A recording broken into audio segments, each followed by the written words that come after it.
প্রিয় বন্ধুরা, তোমরা দেখছো বিশ্বাস টিউটোরিয়াল ইউটিউব চ্যানেল। আর আজকে আমি নবম দশম শ্রেণীর মক টেস্টের 30 নম্বর পর্ব তোমাদের সামনে নিয়ে উপস্থিত হয়েছি। এর আগের পর্বের ভিডিওগুলি দেখার জন্য চ্যানেলকে সাবস্ক্রাইব করে নিয়ে চ্যানেলের প্লেলিস্ট ফলো করতে থাকো। প্রথম প্রশ্ন আজকের, এই জেলে জমের বাড়ি গিয়ে আবার ফিরে এলো, বক্তা কে? উদ্ধৃতাংশটির বক্তা হলেন দ্বিতীয় রক্ষী। নেক্সট প্রশ্ন, ইলিয়াসের অতিথি বৎসলতার কথা স্মরণ করে তার খুব দুঃখ হলো, কার দুঃখ হলো? চারটি অপশনের মধ্যে সঠিক উত্তরটি হবে মোহাম্মদ শাহর। নেক্সট, মনে হলো স্নেহ মমতা ড্যাশ এক মহাসমুদ্রের ধারে এসে দাঁড়িয়েছি, শূন্যস্থান পূরণ করো। শূন্যস্থানের সঠিক যে শব্দটি বসবে সেটি হচ্ছে ক্ষমার। নেক্সট, আব্রু দিয়ে, ইজ্জত দিয়ে, ইমান দিয়ে, বুকের রক্ত দিয়ে কে লিখেছেন? দেখো, উত্তর হবে রবীন্দ্রনাথ ঠাকুর। নেক্সট, ড্যাশ হতে পুনঃ তটিনী বহিয়া আনে, শূন্যস্থান পূরণ করো। শূন্যস্থানে যে শব্দটি বসবে হিমগিরি। 6, সে নাকি ঝড় তুলতে পারত, কার কথা বলা হয়েছে? চারটি অপশনের মধ্যে কার কথা বলা হয়েছে? উত্তর হবে বুড়ো জেলে। পরের প্রশ্ন, তখন সমুদ্র পীড়া বাসি হয়ে গেছে, কখন লেখকের এমন মনে হয়েছে, বা কখন লেখকের সমুদ্র পীড়া বাসি হয়ে গিয়েছিল? একই উত্তর হবে। চারটি অপশনের মধ্যে সঠিক হবে লোহিত সাগরে পড়ার পর। নেক্সট, কাকর পথ থামবে, কাকর পথ কোথায় থামবে? কাকর পথ থামবে দরজায়। নেক্সট, এদেশের স্ত্রীলোকেরা ড্যাশ দেখিলে ভয় পায় না, শূন্যস্থানে সঠিক শব্দ বসাতে বলা হয়েছে। হিমালয় দর্শন থেকে নেওয়া হয়েছে, উত্তর হবে যোগ। নেক্সট, দূর হইতে তাহা কিছুই দেখা যায় না, কি দেখা যায় না? কি দেখা যায় না? উত্তর হবে নদী, গ্রাম। পরের প্রশ্ন, লেখক কত বছর আগে দুর্গাপুর উচ্চ প্রাইমারি পাঠশালায় পড়তেন? চারটি অপশনের মধ্যে সঠিক যেটি হবে সেটি হচ্ছে 25 থেকে 30 বছর আগে। 12, বিভূতিভূষণ বন্দ্যোপাধ্যায় রচিত পথের পাঁচালী উপন্যাসের প্রকাশকাল কত? খুব ইজি প্রশ্ন, উত্তর হবে খ অপশানটি 1929 খ্রিস্টাব্দ।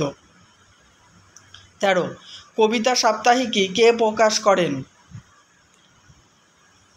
কবিতা সাপ্তাহিকী কে প্রকাশ করেন? উত্তর হবে শক্তি চট্টোপাধ্যায়। পরের প্রশ্ন, এরকম করাটা বিপজ্জনক লাইনটি কোন রচনার অন্তর্গত? এই লাইনটি আমাকে দেখুন রচনার অন্তর্গত।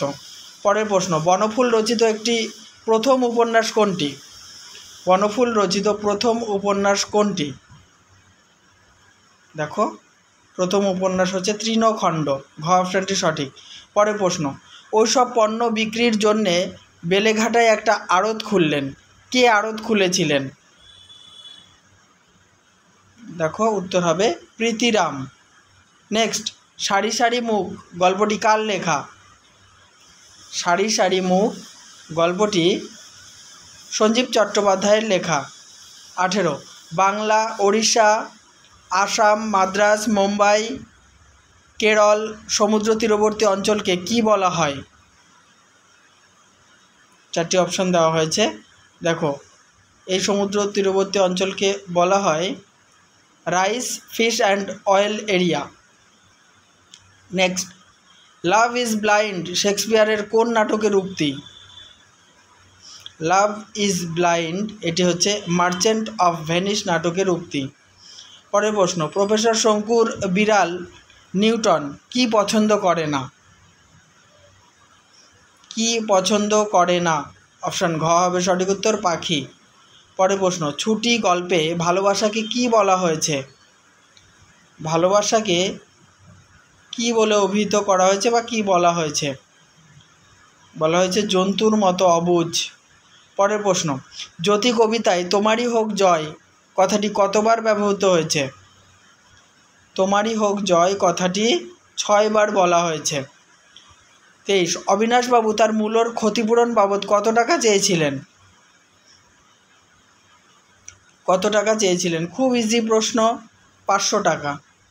নেক্সট, অমৃতা প্রীতম বা অমৃত প্রীতম কোন গ্রন্থের জন্য সাহিত্য একাডেমি পুরস্কার লাভ করেন? উত্তর হবে সুনেহে।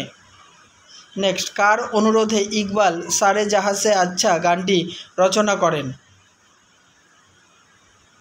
উত্তর হবে লালা হরদয়াল। নেক্সট, টালো তো মোর ঘর পদটি কার লেখা বা কে লিখেছেন? পদটি ঢেন্ডন পা রচিত। পরের প্রশ্ন, ভারতচন্দ্রের অন্নদামঙ্গল কাব্যের কয়টি খণ্ড? কয়টি খণ্ড? উত্তর হবে 3টি খণ্ড। পরের প্রশ্ন, মেঘনাদবধ কাব্যের কোন স্বর্গটি মধুসূদনের নিজস্ব কল্পিত, মানে নিজে কল্পনা করে রচনা করেছেন? উত্তর হবে গ অপশানটি, প্রেতপুরী।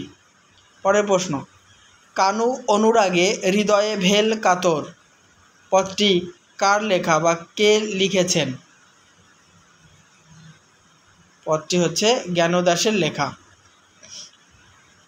বৃন্দাবন দাসের চৈতন্য ভাগবত কাব্যের মধ্যখণ্ডের অঙ্ক সংখ্যা কত বা মধ্যখণ্ডের অধ্যায় সংখ্যা কয়টি?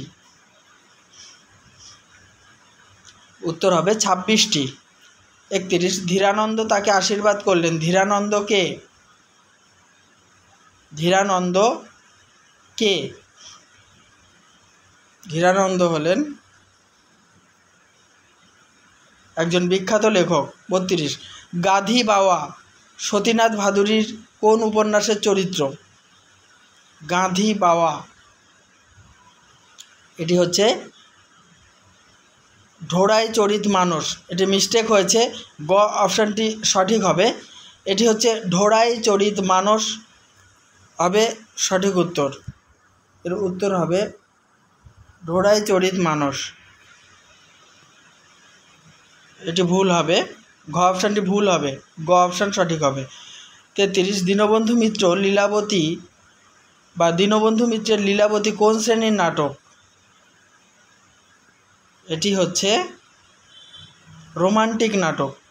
পরের প্রশ্ন, উপাচার্য সমাস নির্ণয় করো, মানে কোন সমাসের দৃষ্টান্ত এটি?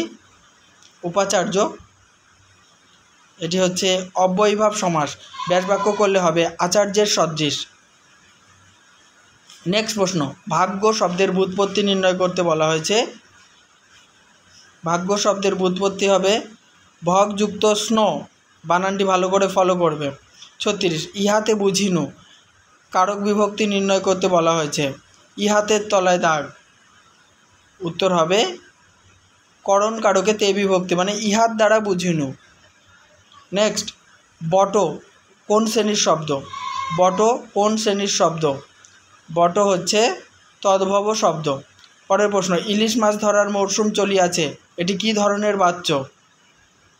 ইলিশ মাছ ধরার মরশুম চলিয়াছে, এটি হচ্ছে কর্তৃবাচ্য। পরের প্রশ্ন, সিংহ কেশর কোন সমাসের দৃষ্টান্ত? সিংহ কেশর। নেক্সট, এটি হচ্ছে উত্তর হবে তৎপুরুষ সমাস, সম্বন্ধ তৎপুরুষ, ঠিক আছে, সিংহের কেশর। শেষ প্রশ্ন আলোচনা করব, তার আগে বলি কেমন লাগছে আলোচনা কমেন্ট বক্সে লিখে জানিও। আর কত পেয়েছো তোমরা 40-এর মতো অবশ্যই কিন্তু প্রতিদিনের মতো লিখে জানাতে ভুলো না। স্বস্তি শব্দটির সন্ধিবিচ্ছেদ করতে বলা হয়েছে। স্বস্তি শব্দটির সন্ধিবিচ্ছেদ করতে হবে সুযুক্ত অস্তি। তাহলে এই পর্ব সমাপ্ত হলো। যারা আগের পর্ব ভিডিও দেখোনি চ্যানেলকে সাবস্ক্রাইব করে নিয়ে চ্যানেলের প্লেলিস্ট ফলো করতে থাকো।